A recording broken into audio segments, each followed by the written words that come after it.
La télé et tout le tintouin. Ça, pour sûr, ça change de l'autre. L'autre, c'est Adrien Roard. Hein. Mathilde, n'ayez crainte. Gentil en vrai. Alors, on l'adore. je vous explique, Eric Nolot, Mathilde Tintouin, son job, c'est elle regarde la télé le soir, et puis le lendemain matin, elle vient nous raconter ce qu'elle a regardé. C'est un beau métier. Voilà, c'est un métier plutôt sympathique. C'est une sorte de critique, finalement, mais une critique quand c'est bien, gentille et bienveillante. je dis que c'est bien. Absolument. Vous avez regardé quoi alors hier? Alors après avoir passé mon week-end en larmes, comme je vous racontais hier avec les adieux de la Jeanne d'Arc qui m'ont absolument, c'était horrible. Bon, donc hier j'ai décidé de mettre un peu de chansons dans mon cœur. Et oui, sur France 3, rediffusion de la folie des années 60. Non, j'étais même pas née, je sais, mais quand même, un documentaire évidemment plein de musique, d'images, de témoignages, d'anecdotes rigolotes. Bref, toute une époque. À toi Johnny.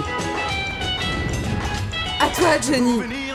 Merci Johnny, je suis Johnny. Johnny. Bien se caler quoi. C'est un truc, mais non, c'est un métier. mais c'est comme ça. Oui, Johnny, la star des années 60. Voilà, bien sûr. Alors hier soir, on a revu les premiers pas de Jojo à la télé. Quand Lynn Renaud, sa marraine de l'émission, l'appelle Monsieur Oui-Non parce que le pauvre vieux, il est absolument pas capable de dire autre chose. Il était intimidé. Et oui, mais néanmoins, dès qu'on lui mettait une guitare entre les mains, évidemment, Johnny se révélait, Johnny se déchaînait. Mais il le savent. Voilà, alors c'est pas là-dessus qu'il se déchaînait, mais ça a quand même fait l'idole des jeunes. L'idole des jeunes. D'accord. Écoutez les fans. C'est notre religion d'amour. C'est pas une passade. Ah oui. Oh là là, moi je trouve qu'il a des pulls formidables. La façon de s'habiller. On sait plus et ses bottes. Ah, oui, voilà, ça, alors pulls Johnny hein, a des pulls formidables, ça c'était quand même magnifique. Et puis tiens, pour le plaisir de l'entendre chanter avec sa voix si mélodieuse et si douce, France Gall à l'Eurovision en 65. Je suis une poupée de cire, une poupée de son. C'est dur comme voix, moi je trouve.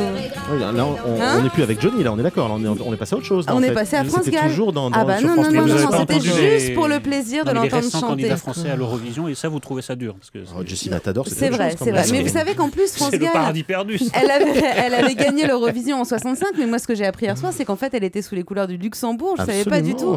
Nous on avait Guy Mardel, n'avoue jamais. Il est arrivé troisième quand même. On faisait quand même un petit peu mieux à l'époque. Mais oui, c'est ça. Je fais ma vieille moi. Bon, en tous les cas, si vous aviez été adolescente dans les années 60, Mathilde, vous auriez dansé comme tout le monde sur toutes ces chansons. Évidemment, il y a que les vieux qui crachaient sur le rock'n'roll. Tiens, écoutez-le celui-là. On l'a vu hier soir. Vous savez ce qu'il osait dire?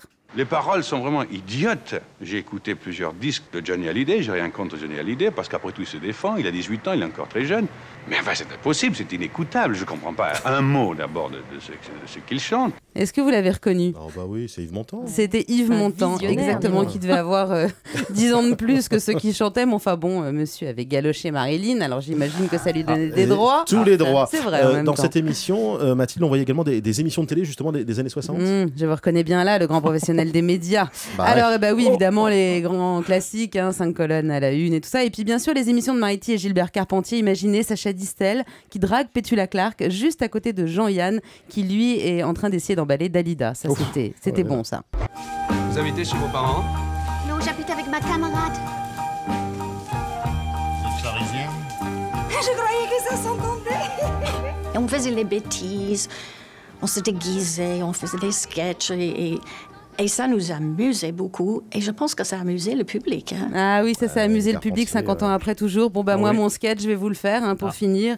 Comme dirait quelqu'un de à peu près aussi connu que moi, je cesse d'exercer mes fonctions de chroniqueuse. Cette décision prend fin aujourd'hui à midi. Très bien. Ça vous rappelle quelque chose? Oui, d'accord. Voilà. Mais c'était pas les années 60, là. Ah merci si, beaucoup, 69. Mathilde Tintouin. D'accord. Merci, Mathilde Tintouin. À demain, j'avais pas compris. C'est pas grave. Merci beaucoup.